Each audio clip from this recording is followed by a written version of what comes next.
stress ay nagsisimula pa lamang doon sa ating transportation.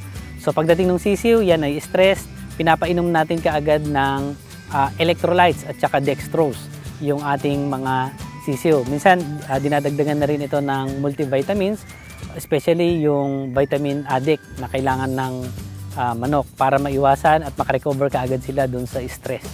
Ang stress din ay nagsisimula sa sobrang init na temperatura at sobrang lamig na temperatura. Sa medication program natin, meron tayong tinatawag na mga oriental herbs, concoction, tsaka extract. Yun yung ating mga nire-recommend.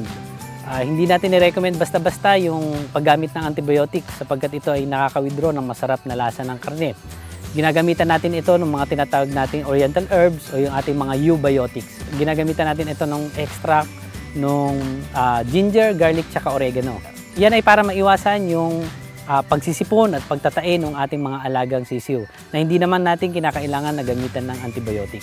Kailan natin ginagamit yung mga synthetic drugs o yung ating mga antibiotic? Ang antibiotic bilang veterinaryo kinakailangan pa rin yan kung hindi na kayang makuha ng ating mga eubiotics na ginagamit. Saka lamang tayo gumagamit ng antibiotic. Ang kagandahan nito, kapag naka-eubiotic base o naka-probiotic base tayo, mas mabilis gumaling yung ating mga alagang manok. So instead of antibiotic, para mas healthy yung ating mga manok at mas healthy dun sa kakain, gumagamit tayo ng mga probiotics. Ang probiotics ay nakakatulong para sa magandang digestion pa rin ng ating mga manok. Hindi basta-basta tamaan yung ating mga alagang manok, karaniwan ng sipon at saka ng pagtatae. Unang-una, meron na tayong probiotic dun sa ating ProAvian. Nagsusupplement pa rin tayo ng additional probiotics dun sa kanilang painuman. Ginagamit natin yung mga good bacteria as disinfectant. Ito ay para kumain dun sa mga unabsorbed nutrients dun sa pupo ng sisiw. At kung meron tayong mga unabsorbed nutrients din dun sa paligid, nakakatulong ang probiotic para rin makapuksa dun sa ating mga bad bacteria na nakakalat dun sa ating kulungan. Sa vaccination program, napaka-importante nito. At least tayo ay kampante na hindi tayo mapapasok basta-basta nung mga viral diseases. Ang requirement natin sa manukang walang amoy, pagdating pa lamang nung sisiw, ito ay binabakunahan ng tinatawag natin na B1B1. At inuulit natin ito, yung tinatawag nating lasota sa pagkaraan ng 14 days. Sa sample weighing, ginagawa natin ito para makita natin kung tayo ay nandun sa range o nandun sa average na tamang paglaki ng ating mga manok kada linggo. So sa unang linggo, kung ang ating sisiw ay nasa 43 grams, magiging average nito pagkaraan ng isang linggo ay at least nasa 180 grams to 210 grams. Sa unang linggo, yung 2% ng kabuuan ng ating birds, yun yung ating tinitimbang. Kung 100 ito, magtitimbang tayo ng pinakamalaki at saka yung ating susunod na pinakamaliit. Sa sample weighing, pag malapit na itong ma-harvest, especially yung ating 4th week to 5 weeks, karaniwan yan tinitimbang natin nasa 10%. Kung saan tinitimbang natin yung pinakamalaki, pinakamaliit at yung karaniwang timbang ng ating mga manok. Ginagawa ito at the coolest part of the day para lesser yung stress ng ating mga manok. Ang grading ay yung pagtitinor o paghihiwalay ng mga maliliit sa malalaking manok. Hindi rin kasi maiiwasan na kahit papano merong mga naiiwanan. Ito yung mga nabubuli sa pakainan at painuman.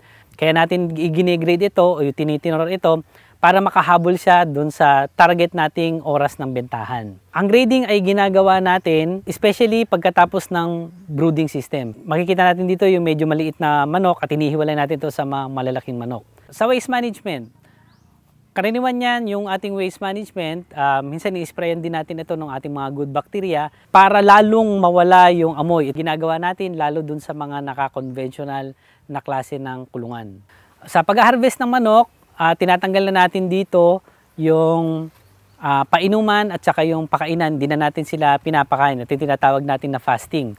Pinafasting natin para pag nag-harvest ng manok, hindi sila mamamatay during the harvesting at saka during the transportation. Ini-encourage natin yung ating mga racers na kahit paano ay nagkakaroon sila ng direct selling na tinatawag natin. Ito ay para tumaas yung kanilang profitability. Pag sila directly ang nag-market nung kanilang produce, mas gumaganda yung kanilang profitability. Meron naman tayong mga tindahan o mga meat shop na talagang tinatangkilik yung produce na ating ProAvian sapagkat silang nagsasabi na mas masarap yung karne ng manok, hindi malansa at hindi mabaho yung karne ng ating manok pag naandun na sa tindahan. Sa housing natin, ito ay pwede kayong mag-costing ng nasa 80 to 130 pesos.